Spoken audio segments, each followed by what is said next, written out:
I once commented to a friend how devastated I was that one of my houseplants was dying, and his reply has stayed with me ever since, which was, houseplants can only be so healthy because they long to reconnect with the mother.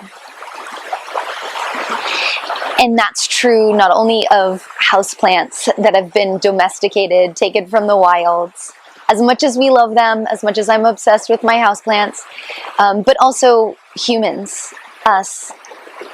The disconnection from the land is a wound that we carry. It's part of our collective pain body, our grief body, of our cultures and really of humanity on the planet at this time. And it's important to remember that at one point, we were all, our ancestors were all indigenous to some land. Our ancestors knew intimately the plants and the animals of that land and how to turn them into sustenance and food and medicine and clothing and shelter.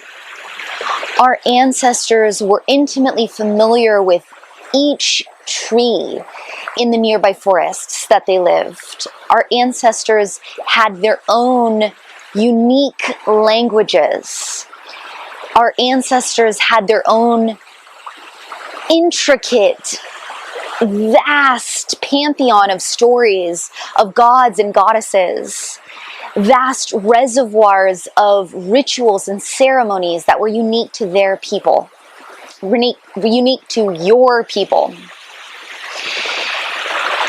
And the reason that these cultures are so different around the globe, and that they really were so different from region to region, from really what we would think of as town to town, is because they weren't random or arbitrary. They were not created by humans, but in fact, that knowledge grew up from the land itself.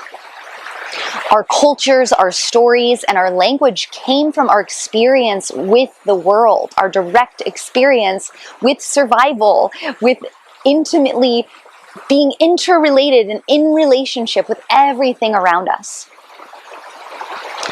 The disconnection that most of us experience from the homelands of our ancestors and from the traditional knowledge and ways of knowing of our ancestors is a wound that is coming up at this time to be healed. That longing for reconnection with the earth is not just, climate change has reached such an incredible peak, and we keep trying to solve it with science and our rational mind. We knew that the forests were disappearing in the 80s.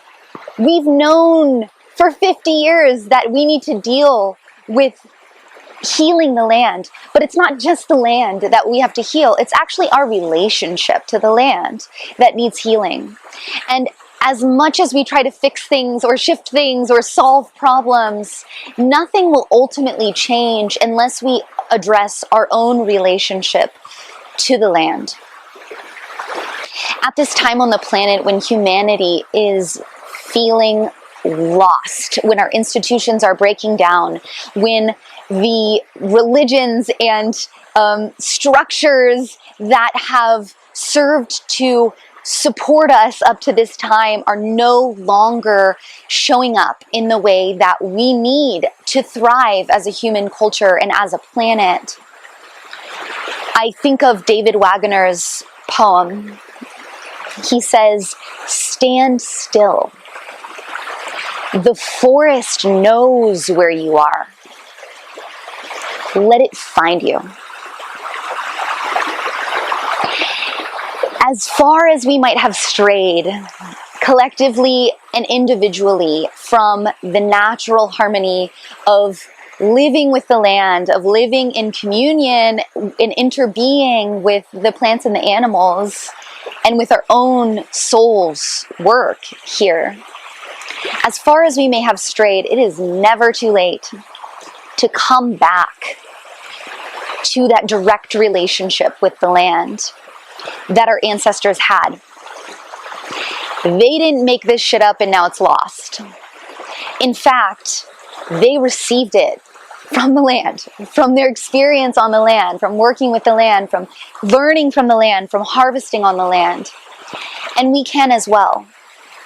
We don't have to take on an indigenous name or participate in funky ceremonies or become farmers.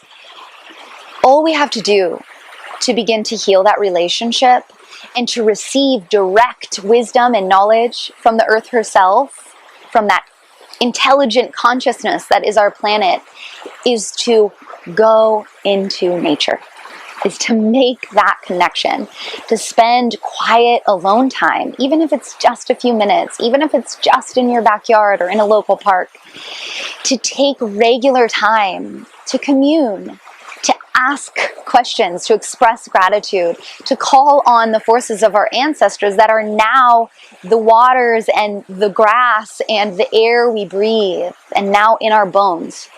It's all present, it's all alive, it's all here waiting for us to heal what's inside of us so that we can heal the climate crisis and we can heal our wounded culture. The solution is here right now. It's not as complicated as it might seem. Happy fall. Namaste.